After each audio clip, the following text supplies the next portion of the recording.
Hey guys, welcome back to my channel. My name is Courtney and this is Creative on the Cheap. Today I have got 8 easy peasy spring Dollar Tree DIYs for you. I hope you enjoy. For this easy DIY, I'll be using some scrap wood that I had left over from a project, so it does have a little bit of stain on it, but I am going to go in and paint it with some of this Annie Sloan chalk paint. These boards are 2x6s that I cut down to 6x6. I'm just going to go in with one coat of the Annie Sloan paint, and while that's drying, I did want to quickly show you how you can make a Dollar Tree stencil if you do not have a Cricut. So all you'll need to pick up is some contact paper from Dollar Tree. So that's what this brown is. I have this little foam bunny also from Dollar Tree. I'm going to trace around it onto the contact paper and then cut it out, and then voila, I have my own stencil. Once that stencil is done, you can treat it like any other stencil. And then I'm going to go ahead and place my stencils on top of my blocks. For one of the bunnies, I'm going to paint it with some of the chalked Serenity Blue chalk paint. And then for the other two, I will use the Waverly Silver Lining chalk paint. Then once that's all dry, I'll give it a light sanding, add some twine bows, and then this easy project is finished.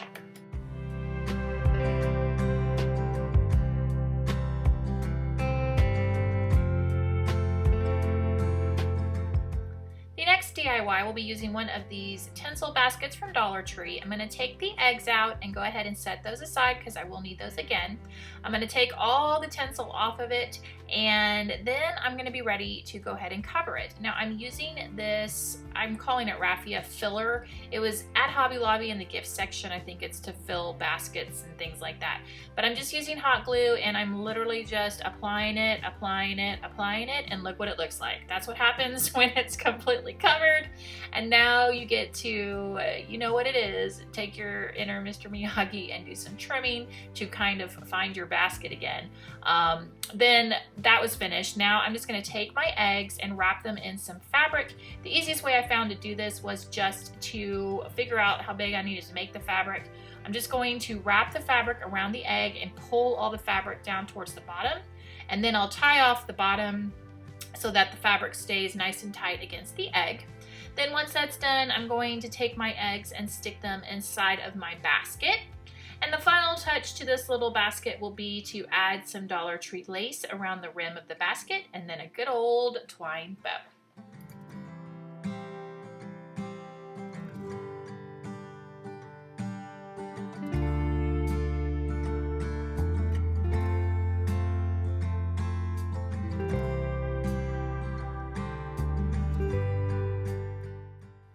This next DIY is another easy one. I found this template on Pinterest. I will link it down below for you, and what we are going to be doing are making little mini lamps with Dollar Tree supplies. So I have this glass candle holder from Dollar Tree, and yes, I was trying to struggle with the label, but then I was like, what's the point? This pack is one of those season packs from Hobby Lobby that I've talked about. I went through and tried to figure out what kind of springtime shades I wanted to make. Then I took my template and I traced it onto the back of the scrapbook paper. Once I got that traced out, I cut out my 2 shades, and then I just used some double-sided tape to close them together. And then for the light, all I'm using is one of the little flameless votive candles from Dollar Tree, the little battery operated ones to put in my little candlestick, and then the lampshade will go nicely on top. To finish them off, I went ahead and wrapped one of them with twine and added some carrots. The other one I wrapped with some nautical rope and added a little pull tag, as well as some Dollar Tree lace to the shades. And there you go, 2 little mini lamps that you could change out the shades for every season.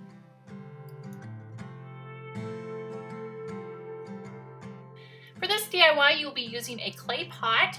I'm using some Annie Sloan Old White chalk paint and just brushing it on the pot to get the look that I want. Once I get that look done, I'm going to take this Easter sign and pop off the little bunny. And then I'm also going to go ahead and save that little burlap bow because I will be reapplying it to my bunny.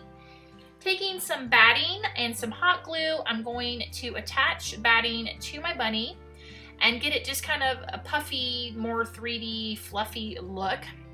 This is the fabric that I chose. I just cut a square because I'm only going to cover the front of the bunny, and I just hot glued it down, and then I'll just trim around the bunny. Once the bunny is trimmed, I'm going to go ahead and reattach my little burlap bow here, and then take a little bit of the batting and make a fluffy little cottontail and attach that to the bunny with some hot glue. Then taking this foam, I'm going to stick it in my pot, and I'm going to attach a Dollar Tree dowel rod to the back of the bunny so that I can get it into the pot. Once the bunny is ready to go in there, I'm first going to go ahead and put some floral moss in there, and then go ahead and jab my bunny in there. And once the bunny is in there, I'm just going to add 2 of these little Dollar Tree carrots to kind of give it a little something extra, and then voila, I think I say that every time, but there you go, another little easy Dollar Tree spring DIY. For the next DIY, I will be using this sign that was back from Valentine's Day, but Dollar Tree does have one that says love, I can't remember what else it says, but it has a pink rose on it. So you're gonna wanna just pop that off. I'm gonna give this a coat of paint with the Waverly White chalk paint on this blessed heart where the arrow is, cover that up along with the sides. After it's dry, I'm going to take my ruler and measure the inside of the box. I'm going to go ahead and add about 1/8 of an inch to each of the side measurements. Then I will take those measurements and go ahead and cut a piece of foam board.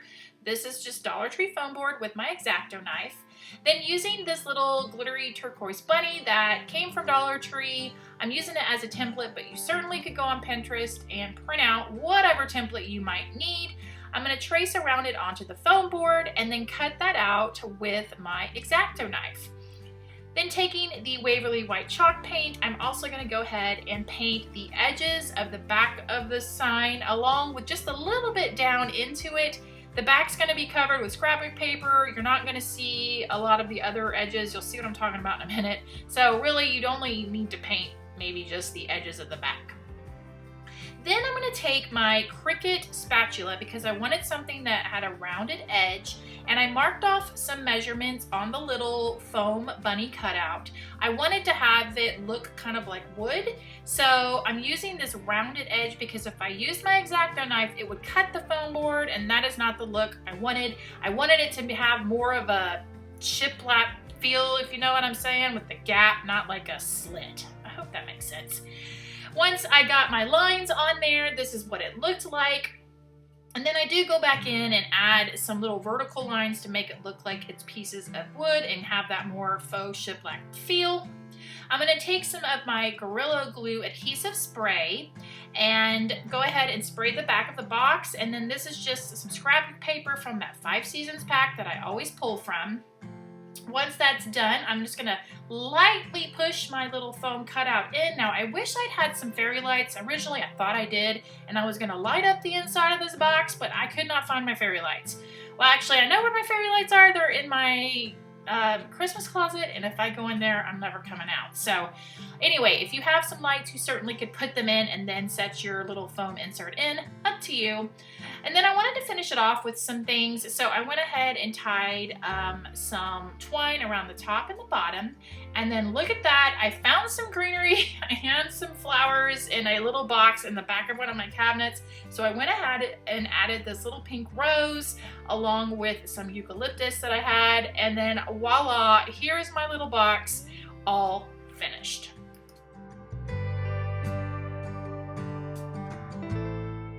It's garland making time. So I have these 2 rabbits left over from a Target garland that I got, and what I'm doing is putting down some Aleene's tacky glue, and then I'm going to stick them on top of this piece of gray felt that I have.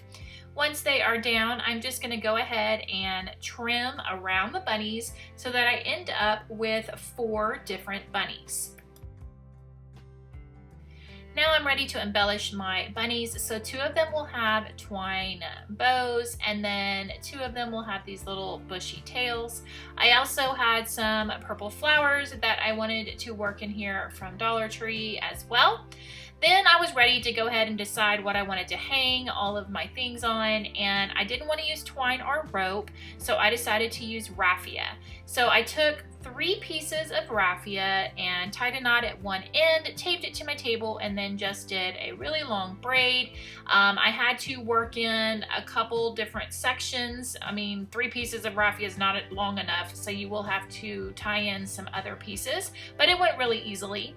Then I wanted to also make some tassels so that I could hang those in the mix. And then here is my pattern. It's bunny, carrot, tassel, carrot, bunny. And then to get these tied up, I just tied in my raffia tassels. That was the easiest way to get those attached.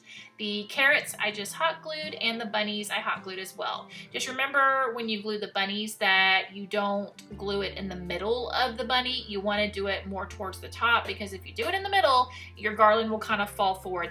That's what makes it fall forward. So just remember, you do want to make sure you place those in the right place. And to make the tassels, all you have to do is just take several pieces of raffia, fold it in half, and then wrap a little bit of raffia around it, and that is all I did to get those made.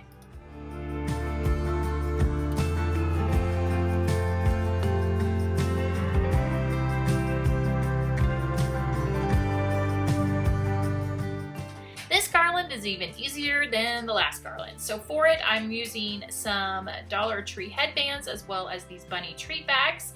And I'm taking the bags, and the little white tags on the inside of the bags you could kind of see through, so I am ripping those out. Once that's done, I'm flipping it over and then taking these little bunnies that I pulled off from the headbands, and I'm gluing them directly on to the treat. Now, I'm not gluing them to the top. I'm making sure to leave a little bit of space on the top, because to attach it to my rope, I am going to fold it over just to kind of make it have a cleaner look. And look like they're more attached to the rope. And then I'm just gonna have a pattern, purple, blue, pink, and that's it, guys. This one is finished.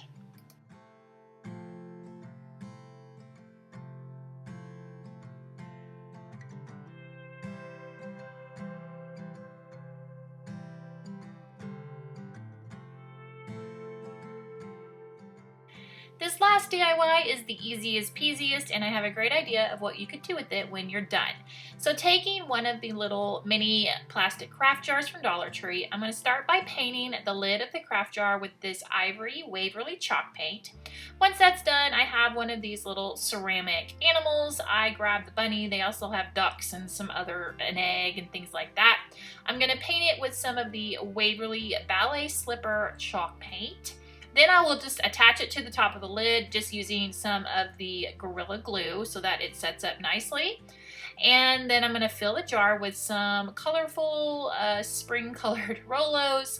And then I will end up tying some raffia around my jar in a bow. And I did go ahead and add a pom-pom to the bunny just to make it a little bit cuter with the bushy tail. Now, when you make these, something you could do is do this craft with your kids if you do have kids. And you could text your neighbors if you go out for a walk and let them know you're dropping off some little treat on their steps to bring them a little bit of cheer. Thank you so much for watching, guys. I really appreciate it. Let me know down below which one of these is your favorite. If you aren't subscribed, I'd love for you to hit that subscribe button and the bell so you don't miss any of my future DIYs. Take care, and I'll see you in the next video. Bye!